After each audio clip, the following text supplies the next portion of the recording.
Now we're just going to mention, now John's going to mention to us that because of the sluicing had been, I'll say stopped, but with all the sand moving as it does in with the times, John's just going to say a few things about some tragic things that has happened into Hale Harbour, into Hale area itself. Thank you, John.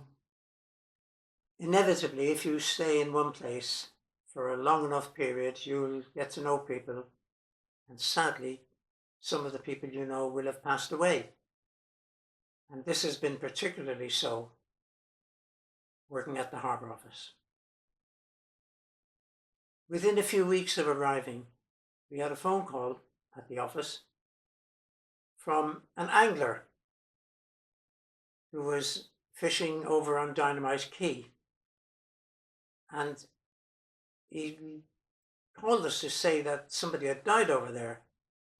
So we went over, had a look, and surely enough, somebody had done. It was a young man, only in his 20s, who had tied a piece of twine around his neck and jumped off the edge of the quay. And of course, he was deceased. It wasn't anybody we knew. We learned later he was a young chap from Carbis Bay. He was most probably on drugs or depression or something like that. But that was only the first of quite a number of deaths that occurred while I was in position at the Harbour Office. There was a man who lived on a boat in the harbour who sadly suffered from epilepsy.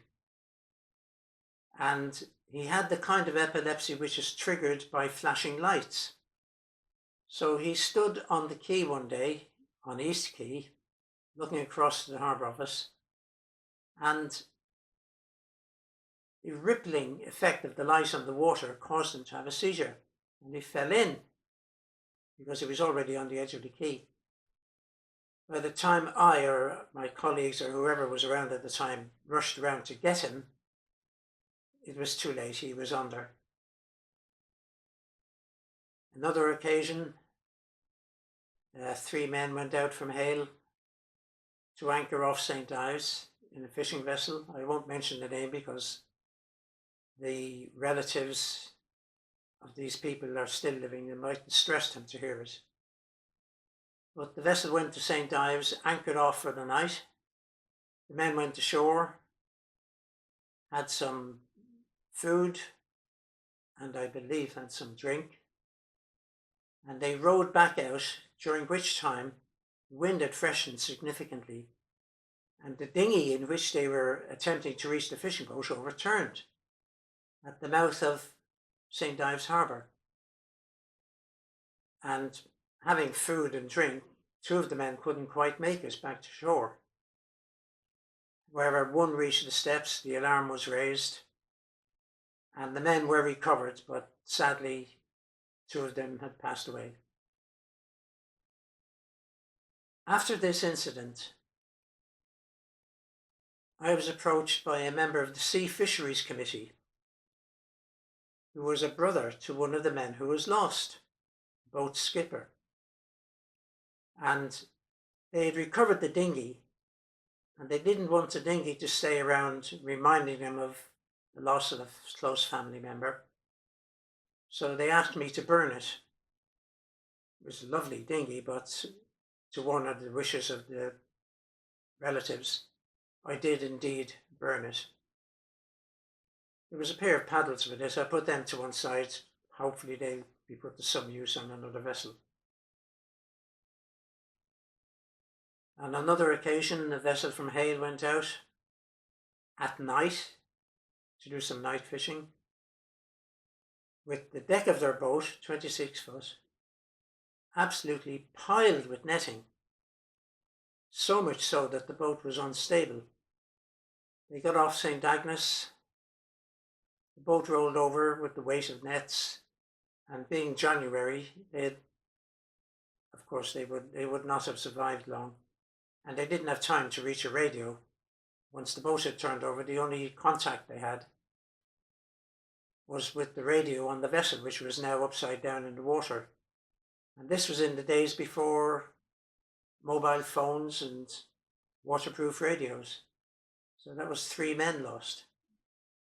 The worst tragedy in Hale was 1981.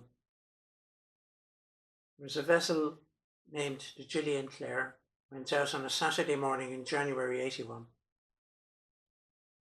The skipper was relatively new to fishing. He'd been out some time, but he'd had a change of career earlier that year, so he'd been at it a few months. But he had a reputation for going out almost regardless of weather. So he and 3 other men went out into St. Ives Bay. Sometime after high water, the tide was actually running out of the harbour. And he also went on a day when nobody else went to sea. However, he got out into the bay, tried some fishing, ostensibly to try some new electronic fishing gear. But the seas were so dreadful that he decided they would run for shore. Unfortunately, by this time, the weather had deteriorated.